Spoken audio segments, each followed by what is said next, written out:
ಮಗದೊಂದು breaking news ಬರ್ತಾ ಇದೆ. Let's take look.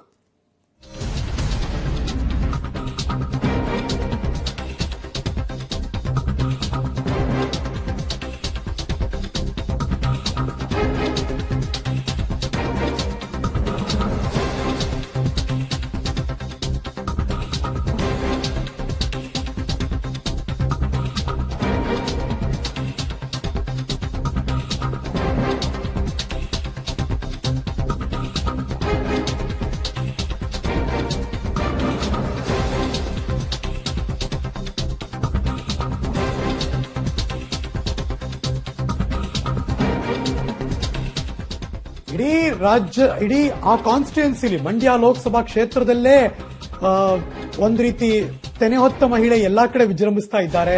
ಆದ್ರೆ ಈ ಮಹಿಳೆ ಕಂಡ್ರೆ ಯಾಕೆ ಭಯ ಅಂತ ಸುಮಲತಾ ಅಂಬರೀಶ್ ಪ್ರಶ್ನೆ ಮಾಡ್ತಿದ್ದಾರೆ. ಮೈಸೂರು ಜಿಲ್ಲೆ ಕೆಆರ್ ನಗರದಲ್ಲಿ ಮಾತಾಡ್ತಿರ್ಬೇಕಾದ್ರೆ 8 ಜನ ಶಾಸಕರಿದ್ದಾರೆ. ಈಗ ಈ ಮಂಡ್ಯ ಲೋಕಸಭಾ ಕ್ಷೇತ್ರಕ್ಕೆ ಸಂಬಂಧಪಟ್ಟ ಹಾಗೆ 3 ಮಂತ್ರಿಗಳಿದ್ದಾರೆ, ಎಂಎಲ್ಸಿಗಳಿದ್ದಾರೆ.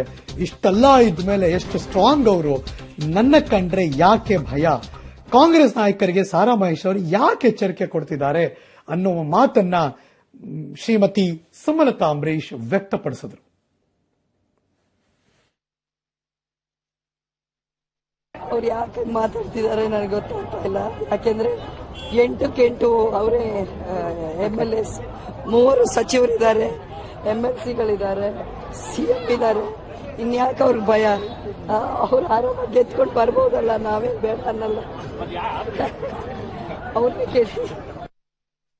ಕೆಪಿ ನಾಗರಾಜ್ ದೂರವಾಣಿ ಸಂಪರ್ಕದಲ್ಲಿ. ಕೆಪಿ ನಾಗರಾಜ್, ಸುಮಲತಾ ಮೇಡಮ್ ಕೇಳ್ತಿರೋದು ಸರಿನೇ ಅಲ್ವಾ? ಎಲ್ಲಿ ನೋಡಿದ್ರು ಕೂಡ ತೆನೆ ಹೊತ್ತ ಮಹಿಳೆಯೇ ಪ್ರಭಾವಿತರಾಗಿದ್ದಾರೆ ಆ ಭಾಗದಲ್ಲಿ. ಈ ಮಹಿಳೆ ಕಂಡ್ರೆ ಯಾಕೆ ಭಯ ಅಂತ ಕೇಳಿದ್ರು ಅವರು.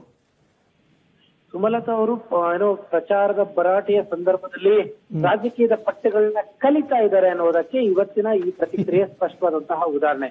ಯಾಕಂದ್ರೆ ನಿನ್ನೆ ಅದೇ ಸ್ಥಳದಲ್ಲಿ ಕೆಆರ್ ನಗರದ ಅದೇ ಸ್ಥಳದಲ್ಲಿ ಸಾರಾ ಮಹೇಶ್ ಅವರು ಈ ಪ್ರತಿಕ್ರಿಯೆಯನ್ನ ಕೊಟ್ಟಿದ್ರು.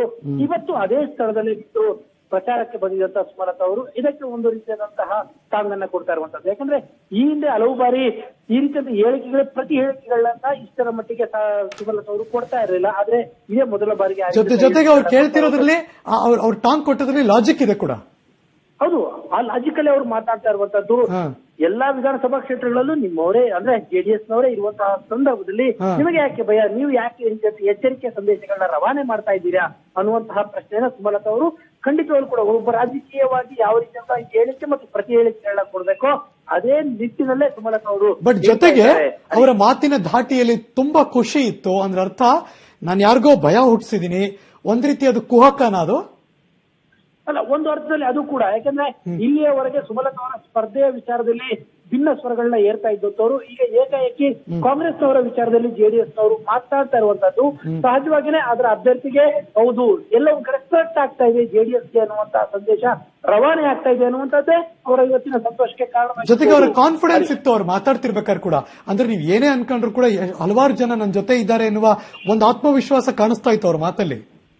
ಅದು ಸಹಜ ಕೂಡ ಹರೀಶ್. ಯಾಕಂದ್ರೆ ಯಾವಾಗ ಪ್ರತಿಸ್ಪರ್ಧಿ ಅಂತ ಅನ್ನಿಸ್ಕೊಂಡಿರುವಂತವರು ಈ ರೀತಿಯಾಗಿ ಮಾತನಾಡಲಿಕ್ಕೆ ಶುರು ಮಾಡ್ತಾರೋ, ನಿಮಗೆ ಇಲ್ಲಿ ನೀವು ಬೆಂಬಲ ಕೊಡಲಿಲ್ಲ ಮತ್ತೊಂದು ಕಡೆ ಬೆಂಬಲ ಸಿಗೋದಿಲ್ಲ ಅನ್ನುವಂತಹ ಅರ್ಥದ ಮಾತುಗಳನ್ನ ಆಡಿದಾಗ ಸಹಜವಾಗಿ ಅದರ ಅಭ್ಯರ್ಥಿಗೆ ಈ ರೀತಿಯಾದ ಕಾನ್ಫಿಡೆನ್ಸ್ ಮೂವ್ ಆಗೋದು ಸಹಜ ಹರೀಶ್. ಬಟ್ ಇವತ್ತು ಹೆಂಗಿತ್ತು ಕೆಆರ್ ನಗರದಲ್ಲಿ ಅವರ ಪ್ರಚಾರದ ಅಬ್ಬರ? ಖಂಡಿತವಾಗ್ಲೂ ಕೂಡ ಇವತ್ತು ಕೆಆರ್ ನಗರದಲ್ಲೂ ಕೂಡ ಅವರು ಹಲವು ದೇವಾಲಯಗಳಿಗೆ ಟೆಂಪಲ್ ಅನ್ನು ಕೂಡ ನಡೆಸ್ತಾ ಇದ್ದಾರೆ. ಎಲ್ಲಾ ಕಡೆಯೂ ಕೂಡ ಅವ್ರಿಗೆ ದೊಡ್ಡ ಮಟ್ಟದಲ್ಲಿ ಜನರ ಮತ್ತು ಅಂಬರೀಶ್ ಅವರ ಅಭಿಮಾನಿಗಳು ಸಾಥನ್ನ ಕೊಡ್ತಾ ಇದ್ದಾರೆ. ಹಾಗಾಗಿ ನಿನ್ನೆ ಎಲ್ಲೆಲ್ಲಿ ನಿಖಿಲ್ ಕುಮಾರಸ್ವಾಮಿ ಪ್ರಚಾರವನ್ನು ನಡೆಸಿದ್ರು ಆ ಎಲ್ಲಾ ಸ್ಥಳದಲ್ಲೂ ಕೂಡ ಇತ್ತು ಸುಮಲತಾ ಅವರು ಪ್ರಚಾರವನ್ನು ಇಡೀ ದಿನ ನಡೆಸ್ತಾರೆ Harish. Right, thank you so much ಈ ಕ್ಷಣದ ಮಾಹಿತಿಗಾಗಿ ಕೆಪಿ ನಾಗರಾಜ್. ಇದಕ್ಕೂ ಮುಂಚೆ ಸಾರಾ ಮಹೇಶ್ ಅವರು ಮಾತಾಡಿದ್ರು. ಹಾಗಾದ್ರೆ ಅವ್ರೇನ್ ಮಾತಾಡಿದ್ರು ಅದನ್ನು ಕೇಳ್ಬಿಡಿ ಒಂದ್ಸರಿ. ಈಗೇನು ಯಾವ ವಿಚಾರವನ್ನ ಕೇಳಲಿಕ್ಕೆ ಬಂದಿದ್ದೀರಾ? ಸಮ್ಮಿಶ್ರ ಸರ್ಕಾರದಲ್ಲಿ ನಮ್ಮ ನಾಯಕರಾದಂಥ ಮಾನ್ಯ ಕುಮಾರಣ್ಣವರು ಮುಖ್ಯಮಂತ್ರಿ ಅಧಿಕಾರವನ್ನು ಸ್ವೀಕಾರ ಮಾಡುವಂಥ ಸಂದರ್ಭದಲ್ಲಿ ಇಡೀ ರಾಷ್ಟ್ರಕ್ಕೆ ಒಂದು ಸಂದೇಶವನ್ನು ಕೊಡಬೇಕು ಅಂತ ಹೇಳಿ ಇಡೀ ರಾಷ್ಟ್ರದ ಜಾತ್ಯತೀತ ನಿಲುವನ್ನು ಹೊಂದಿರತಕ್ಕಂಥ ಅನೇಕ ನಾಯಕರನ್ನ ಕರೆದು ಒಂದು ಸಂದೇಶವನ್ನು ನೀಡಿ ಆ ನಂತರ 2 ನಮ್ಮ ಮಂಡ್ಯ ಲೋಕಸಭೆ ಚುನಾವಣೆ ನಡೀತು. ಅಲ್ಲಿ ಮತ್ತೆ ಶಿವಮೊಗ್ಗದಲ್ಲಿ, ಮಂಡ್ಯ ಮತ್ತೆ ಶಿವಮೊಗ್ಗದಲ್ಲಿ ಕಾರ್ಯಕರ್ತರು ಮತ್ತೆ ಮುಖಂಡರ ವೈಯಕ್ತಿಕ ಭಿನ್ನಾಭಿಪ್ರಾಯ, ವೈಯಕ್ತಿಕ ಇಚ್ಛಾಶಕ್ತಿ ನನ್ನನ್ನು ಸೇರಿ ಬಿಟ್ಟು ಕೆಲಸ ಮಾಡಿದ್ರೆ ಬಹುಶಃ ಶಿವಮೊಗ್ಗದಲ್ಲೂ ಸಹ ನಾವು ಲೋಕಸಭಾ ಸೀಟನ್ನು ಪಡಿತಿದ್ವಿ. ಅವ್ರು ಯಾಕೆ ಮಾತಾಡ್ತಿದ್ದಾರೆ ನನಗೆ ಗೊತ್ತಾಗ್ತಾ ಇಲ್ಲ. ಯಾಕೆಂದ್ರೆ 8 ಅವರೇ MLAs, 3 ಸಚಿವರಿದ್ದಾರೆ, MLCಗಳಿದ್ದಾರೆ, CM ಇದ್ದಾರೆ. ಇನ್ಯಾಕೆ ಅವ್ರಿಗೆ ಭಯ? ಅವ್ರ ಆರೋಪ ಗೆದ್ಕೊಂಡು ಬರ್ಬೋದಲ್ಲ, ನಾವೇ ಬೇಡ ಅನ್ನಲ್ಲ. ಅವ್ರನ್ನೇ ಕೇಳಿ ಅವ್ರು ಯಾಕೆ ಮಾತಾಡ್ತಿದ್ದಾರೆ ನನಗೆ ಗೊತ್ತಾಗ್ತಾ ಇಲ್ಲ.